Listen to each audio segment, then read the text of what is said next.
Hey everybody, I'm back again. I'm going to talk about how I do drill on the fly. What drill movements do I teach on the fly, like if I'm at an appointment? So I want you to understand that every little amount of time that you apply any drill movement on a transit is very, very beneficial. All right, for example,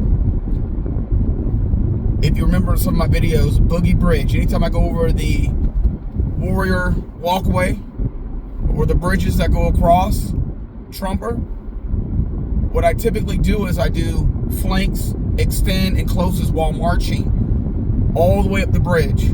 That's one type of application that I use to get them to really hone their skills in when it comes to that.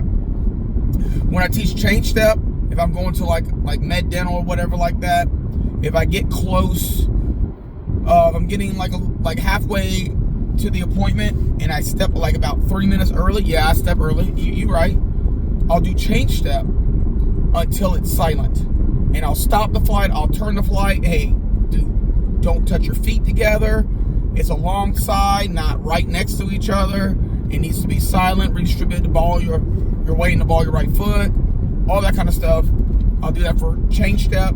Silent. I tell them that give me a little hit on the side of the leg so I know that you're suspending on a swing. That's optional, but they don't have to make a sound. I don't want their feet to make a sound, but I just want to hear just a slap of their side. I want them to focus on that and skipping and do a skippity doo dah when they do change step. All right, so as you go to clipper cuts, I do so many flanks and to the rears in that street area across the street from like the mini mall and the clipper cuts 5725. It's like a dance party over there. All I need is a little strobe globe or whatever like that with some lights coming down, because I got my flight dancing. That's Dance Hall 5725, and they know what's coming. Close and extend. I try to everybody stay in, nobody get out, and all that kind of stuff. So just keep that in mind. You know, every time you transit is an opportunity. Now, if you're at the 324, that's way out there. What I would do personally is I would ask your second chief if you could step 5 minutes early so that you could apply some drill on the way to make them better. And as you set the tone and as your reputation grows to being someone that's really good at drill, they're going to go, you know what, that's a good idea. That's a good idea. Hey, step early and work on this drill movement. For column halves, as soon as I teach count off, I teach column halves, because every rank pivots on a certain number, on their number. So column half left, hearts, first rank, second rank, third rank, and I'll say fourth rank, fifth rank, sixth rank, and then I'll stop them. I'll do count off, forward, hearts, column half left, hearts, first rank, second rank, third rank. So I'm doing both at the same time. I hope that makes sense. And I'm making sure they're swinging their arms throughout the movement. And then when if I'm under the atrium for chow, between the pillars and the dining facility and the ATC, I'll counter march them, left flank, right flank, counter march, left flank, right flank, eyes right in front of all the other flights that are just sitting there just watching us get our boogie on. I don't like to go in the dining facility until my flight goes in the dining facility. So I try to show them that, hey, I'm making you better. Hey, I'm sharpening you. Let's go. And making them more and more and more and more confident in their drill. So these are some of the things that I do when I'm doing my thing. Any opportunity that you have with your flight is an opportunity for them to grow. Don't forget that. Do not forget that. So that was drill. Let's talk about a little bit about the dorm. How I make my beds better is that when I'm upstairs, I'll tell them, hey, when you make your beds, do not put a pillow on your bed until I bless your bed. Because if the foundation is broken, I'm not going to have you put the final rooftop on top. So I'm always talking about tuck a little bit, pull a little bit, tuck a little bit, pull a little bit, tuck a little bit, pull a little bit. They make it tight, and I tell them to cap it off. So they stand in the center aisle. They try to get my attention. Sir, trainee, what? Can you look at my bed? Nope, your hospital corner sucks. Take it out, rip it out. Because I don't want them to unearth everything, including the pillow and the top blanket on top of the pillow. And I want them to get used to that. So when I do bed drills with my flight, I'll just do top blanket, top sheet. That's it. I don't tighten down the mattress cover because you can't check it. All right, and as soon as you start messing with the bottom sheet, that mattress cover is going to get wrinkled anyway. I've tried it. So I say, hey, flatten down the mattress cover, go right into the bottom sheet to save some time. Because it's all about the final product. It's all about the final product of the bed. If everything is nice and flat and you can't see through anything, you're good to go. So I will go on record and say that nobody makes beds better than me. No one. And if you have any question about that, you can ask people that I've worked with. You know, like a Techno Sergeant Abraham, or Techno Sergeant Tim Brock, or Techno Sergeant Thomas, or whoever I've worked with, a Master Sergeant Bishop. You can ask them. I'm very competitive with my beds. And what I do is I try to break it up. And believe it or not, when it's time for beds in the morning and everything like that, and I know that somebody's struggling, but they're really trying, I'll be their wingman on that bed. I say, hey, look, stop. Watch this hospital corner. And I'll do it for them. Okay, do the other side. Because I want to show them that this means something to me. And I want them to be successful. I'm on their team. I'm not a monster, y'all. I mean, sometimes I am. But overall, I'm not a monster. I let them know that, hey, I need you to make me look good. I don't come to work trying to look bad. All right, so that was beds. Tug a little bit, pull a little bit. Just remember that. Tuck, pull from the end. Tuck, pull. For socks and shirts, they're rolled similar, right? You're rolling. So I always tell them to roll between security trays. Always. Security trays. Roll. I'll tell them to roll one sock, one shirt. And I'll tell them to get in the center aisle. Let me see it. I don't know why a lot of MTIs don't do this. But you can't assume perfection. Especially if you can't roll a shirt with 0 demerits. So if you can't roll a shirt with 0 demerits, you better fix yourself and hold yourself accountable. So I roll, I make sure the fold is perfect. So the reason why saw blades or it gets like really wrinkly in the roll is because you need to push the shirt all the way to the end. So the inside fold over needs to be pushed all the way. So sometimes I'll take an edge of a hanger and I'll push the fabric all the way to the very edge, and it fixes everything. I'll get my fingers in there and I'll push it all the way, and then I get the 3 edges perfectly even. I make sure the sleeve is totally flush, and then I'll tell them, hey, take a clothespin. If you want to roll it on the floor, you can if you want to, and then roll it on the floor. It's just easier to roll it on the floor than the bed because I don't want any wrinkles in my bed anyway. So anyways, and they roll it.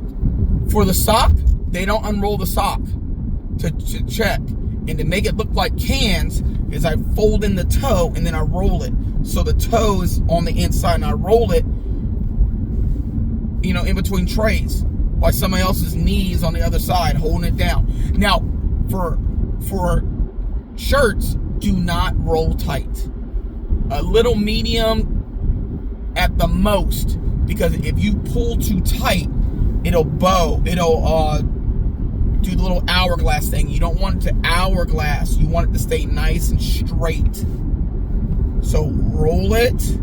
Don't pull too tight, and you will realize that it's perfect. Now, when I used to run the cadre, I made every MTI student graduate do a shirt, and they were amazed. If I could equip MTIs to teach trainees, why don't you equip yourself and learn how to do it and be vulnerable and be humble and say, hey, I need some work on some shirts. And if you're a section chief listening to this is a great IHT. Let me see how you roll your shirt. Does it have 0 demerits? And there are going to be some times where even when I roll a shirt, it's not going to be perfect. I'm going to re-roll it. And sometimes the second roll is money. I don't know what it is. The shirts can be made of all cotton, half and half, cotton and polyester, and all polyester. Polyester shirts suck. And that's why sometimes these shirts look like this. So, it'd be great if they just went back to the folding. Well, whatever. You know? Sometimes I'm like, folding is so much easier. 6-inch squares. Back in them days, for all y'all that don't remember that, I do. When we get the towels, this is what I do. This is IP. You do you, boo. I tell them to get some bobby pins because they cheap. And they use the bobby pins as they fold. And they don't put it all the way in. Now, yes, they have to take the bobby pins out. Of course they do. All right?